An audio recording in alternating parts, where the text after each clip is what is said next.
Minura mo ako ha. Minura mo ako ha. Minura mo ako, tandaan mo yan ha. Ha? Mag-ingat, makagago. Nakatingin ako sa'yo. Kung tototohanin mo yung threat na yan, Doc Adam, if I die, publicly, sinasabi ko ngayon, mga kahombre ko, if I die, tomorrow, sa isang bukas, alam nyo na si Doc Adam at si Nico David ang may kagagawan kung ba't ako mamamatay. Kailangan ko yatang bumalik para ipakita yan sa tao. Doc Adam, I challenge you. Ipakita mo yan sa tao. Ngayon ka na mag-upload or tomorrow. Unahan mo yung upload ko ng Sunday.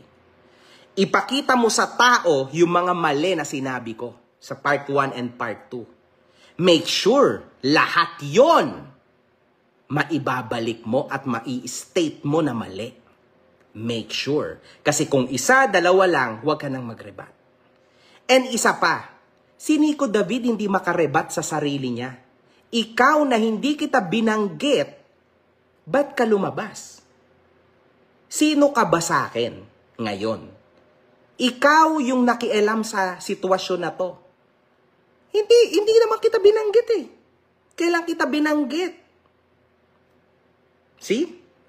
Doktor ka pa naman, hindi mo alam yung bagay na yan. Sa bagay, hindi naman kasi natututunan yan sa libro.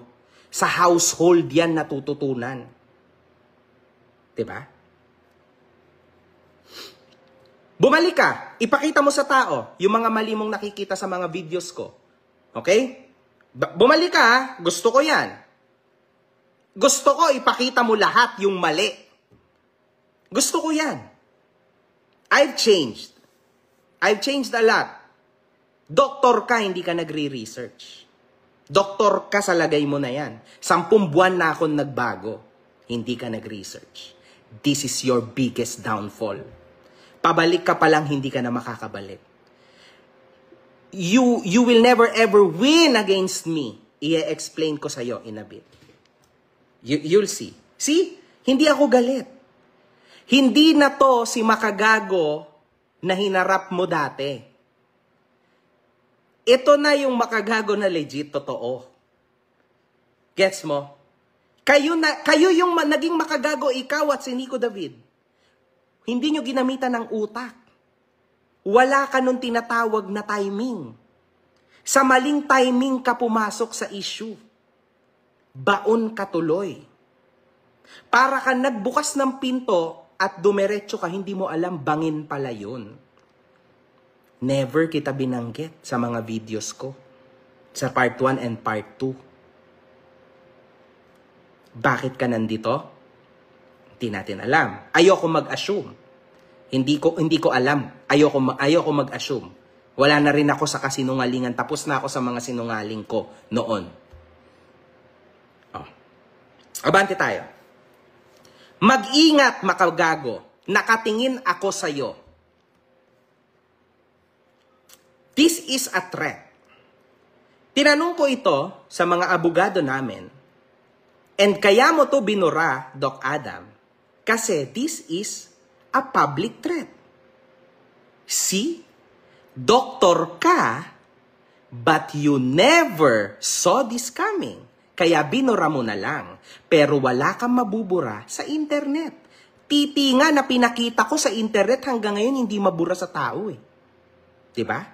And tama kayo. Makikita yan ng mga anak ko paglaki nila.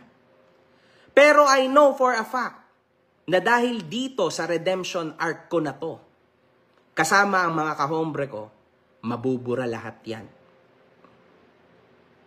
Kasi kahit anong mangyari, kayo na po ang bahala magpaliwanag sa mga anak ko kung bakit ako ganung katanga nung panahon na yon.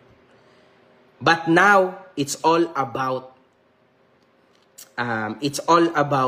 being real sa inyo. Tapos na ako dyan, mga kahombre ko. Grabe naman, baka naman kahit kayo, sawang-sawa na rin kayo sa ganyan ko, di ba? No, I'm done with this. I'm done with this, mga kahombre ko. I'm done with this na mura-murahin ko tong tao na to. But this is, dito lang tayo sa awareness. And ito yung awareness na binibigay ko sa inyo ngayon. Profesor at doktor, hindi marunong mag-research. Ayan ang ibig sabihin niyan, kapag hindi mo profession, huwag mong pasukin yung mundo na yon. Dahil hindi ka magiging matalino sa field na yon. Hindi mo kasi forte yon. Clear? Kasi ako, kung papakialaman ko yung medical field, kung papakialaman ko yung pagiging professor sa teaching, magmumukha akong, alam niyo na. And that's a mistake because hindi ko yan forte. Diba? Paano yon? Right? Kaya hindi ako nakikialam dyan sa mga galawan nyo. Dito lang ako sa forte ko na talaga ngayon. Diba? Let's stick to the arguments. Balik tayo. Mag-ingat, makagago. Nakatingin ako sa'yo. And alam mo kung ano nangyari sa dating eksena natin, or do I need to remind you? This is a complete threat. Nananakot siya. He is trying to bully me. See, Doc Adam? Huwag mo nang itry. It's never gonna work. Sabi nga ni Boss Caillou, this is a different environment now. Hindi mo na to environment. Characters has been shuffled. Hindi na ako yung dating ako. So you lose. Real talk. And this is a threat. Isang banyaga magte-threat sa akin, sa bansa ko. Real talk, duduraan kita sa mukha, Doc Adam. Isang banyaga, tapos na ang colonial mentality sa bansa na ito. Ha? Dugong maharlika kami. Tumigil ka. Hindi mo kakayanin ang Pilipino, ha? Hindi ako matatakot sa'yo. Yun nga lang. Kung sakaling tototohanin niya itong threat na to, nakatingin ako sa'yo and alam ko kung ano nangyari. Mag-ingat, makagago. Nakatingin ako sa'yo.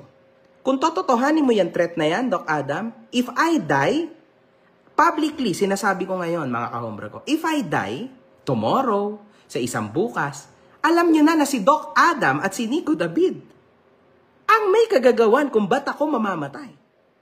Because this is a public threat to me. Kaya niya to binura. And it's sad. But if I die because of this, okay lang. Ganun talaga. Kailangan pagbayaran lahat ng kasamaan sa mundo.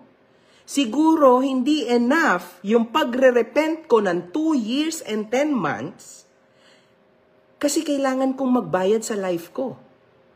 That's it. It's okay. Tatanggapin ko yan. Ganun talaga. Pero mga kahombre ko, if I die because of this, putang ina, huwag nyo naman akong kalimutan. Ipaglaban nyo naman sana ako. Ha? Alam nyo naman eh. Diba? Alam nyo naman, yung full story ko. I am an open book. Doc Adam, kung ang ilalabas mo ay yung mga nakaraang video ko, you automatically lose. Because tapos na yon. Stick to the arguments. Diba? If ilalabas mo yung mga dati kong video, it's never gonna work. So you lose. Ganon lang yon. Diba? Kita mo na, Doc Adam, kung ano yung pinasok mo. You need to repent too. You need to repent too now.